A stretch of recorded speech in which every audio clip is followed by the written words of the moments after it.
Vous êtes bien conscient que si vous passiez tout votre temps à rigoler quand vous êtes au travail, vous n'avanceriez pas beaucoup. Eh bien, quand vous apprenez l'anglais, c'est exactement la même chose. Si vous apprenez en jouant, vous n'avancerez pas plus non plus. Bonjour, je m'appelle Florence, je suis coach et formatrice d'anglais depuis plus de 15 ans. Je vous laisse une petite vidéo de présentation pour que vous en sachiez encore plus sur moi. Mais pour l'instant, je vais aborder le thème de la méthode ludique pour apprendre l'anglais et vous dire pourquoi je suis totalement contre. À tout de suite. Si vous aimez les cours collectifs parce que vous appréciez de pouvoir créer des liens avec des nouvelles personnes et que vous pouvez sentir une énergie de groupe qui vous porte, alors la méthode ludique peut ne pas être un mauvais choix. Par contre, soyez bien conscient que vous ne progresserez que très peu et que vous n'atteindrez jamais un niveau B2 solide. Le plaisir que nous procure le fait de parler une langue vient souvent après l'avoir apprise. Très rarement, on a de grandes joies au moment où on apprend vraiment la langue sérieusement. Pour essayer de remédier à ce problème, beaucoup de méthodes actuelles surfent sur cette vague de dire qu'en fait, on n'a pas du tout besoin de souffrir pour apprendre et qu'on peut très bien apprendre en s'amusant sans qu'il n'y ait aucun problème pour progresser. Il y en a un problème, parce que pendant qu'on joue, on ne progresse pas. Mais pour attirer un maximum d'apprenants, ces organismes vous font croire que vous allez pouvoir vraiment bien progresser sans stress, sans effort et sans contrainte parce que vous allez vous amuser. Vous allez avoir des défis, vous allez avoir des challenges, vous allez avoir de la créativité, tout ça en fait pour pouvoir apprendre l'anglais. Alors le point positif, c'est que ça va éviter l'ennui et la lassitude. Le problème, c'est que ça va vous demander des années pour arriver à progresser parce que quand on enlève toutes les activités qui ne servent pas directement à la compétence pure, ben finalement, sur une heure de cours, il reste plus grand-chose. Et plus grand-chose, une fois par semaine, c'est vraiment très peu.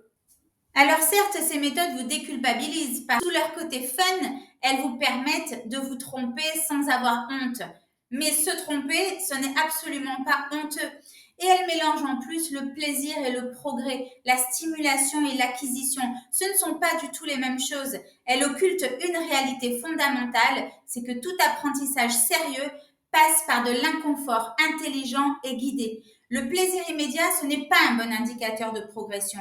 C'est souvent un leurre. Et plus on cherche à rendre les choses faciles, plus on empêche l'esprit de structurer vraiment ce qu'il apprend. De plus, ces méthodes généralement multiplient les supports et les contenus pour vous garder tout le temps en activité et faire en sorte que vous ne vous ennuyez jamais.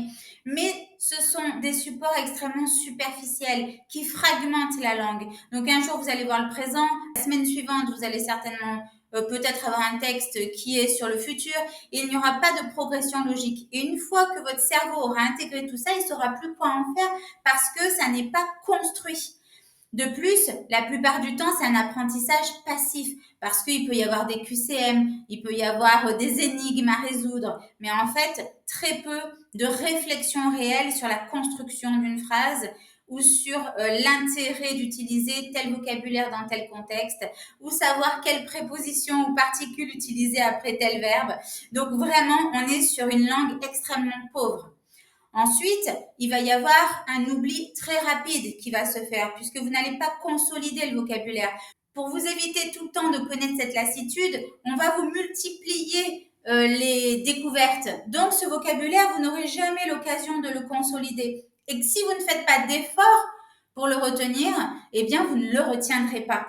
L'effort, c'est fondamental. Vous allez consommer du contenu. Vous allez jouer avec l'anglais, mais vous ne construisez rien.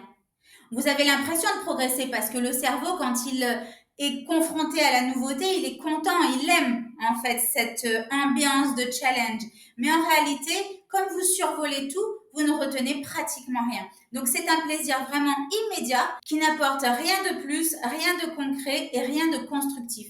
Donc si vous êtes au clair avec cette méthode, parce que votre objectif c'est d'avoir une activité en plus des activités que vous avez dans la semaine, et que vous souhaitez simplement prendre du plaisir, rencontrer du monde et faire passer votre progression au second plan, il n'y a aucun problème avec cette méthode. Mais il faut être conscient que vous n'y allez pas pour apprendre l'anglais. Vous y allez pour passer un bon moment avec quelques mots d'anglais. Moi, je vous l'ai déjà dit, je ne vous proposerai rien de fun. Je ne vous propose pas de plaisir. Mais par contre, je vais vous proposer une chose bien plus importante, c'est la fierté que vous aurez de vous-même pour avoir réalisé un travail qui vous semblait au départ extrêmement difficile. Apprendre l'anglais, ça n'est pas difficile si l'on a une excellente méthode, des bases fiables, des explications concrètes. Et à partir de là, on va commencer à ressentir énormément de fierté. Et ça vaut tous les petits moments de joie qui vont être extrêmement éphémères. Parce que essayez de me raconter la dernière fois que vous avez été content. C'est assez compliqué à trouver. Par contre, le jour où vous avez été fier de vous, en général, ça, on l'oublie pas. La fierté, c'est 1000 fois plus puissant que les petits bonheurs éphémères. Parce que sur une petite réponse juste, vous allez avoir une grande satisfaction, mais elle va disparaître au bout de 3 secondes.